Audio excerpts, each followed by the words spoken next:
My name is Gianfranco Berardi, my pronouns are he, him, his, and I encourage curiosity and support creativity through my solo indie game development studio, GB Games LLC. This is the Freshly Squeezed Progress Report companion video to go with the Freshly Squeezed Progress Report blog post I published earlier this week. Check the link in the description below.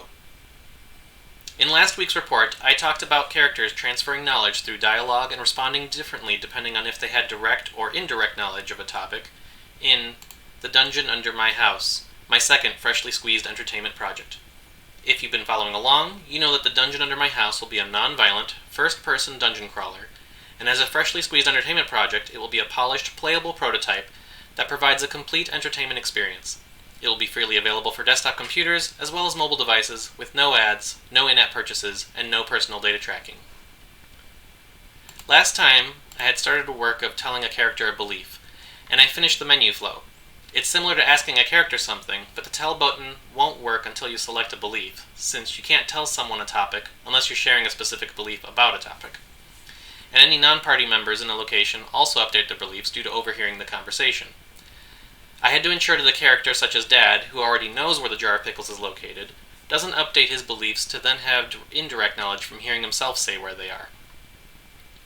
Finally, in service of making conversation meaningful and impactful, I wanted to make sure that if you ask a character about a topic, they know not to respond with a random belief that they've already told you. In other words, characters need a memory of what beliefs they have already shared with other characters, if only so they can avoid repeating the same info when they have other info to share. And if they did share everything they knew, they can say something along the lines of, "I already told you about that." It will eventually be useful to track deceptions and lies, as well as making some characters better than others at tracking their own lies, but that work comes later. For now, I'm happy that I not only have scripted dialogue, but also dynamically generated scripts based on what the player chooses to ask or tell about, and what beliefs individual characters have. It's going to be a major part of the gameplay, and I'm happy this piece is finished. And at the end of the week, I was also getting tired of the temporary background art for the rooms of the house, so I started making better-looking temporary background art. I tried a few things, but I like this cartoony style that implies rather than shows floorboards, and that has subdued colors so that the characters are better foregrounded. I'll add props such as posters on the wall, a rug, a door, and a bed, and other items that will similarly get this treatment.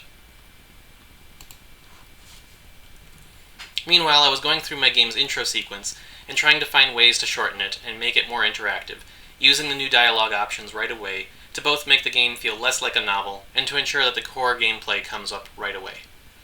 Thanks for watching. Stay curious.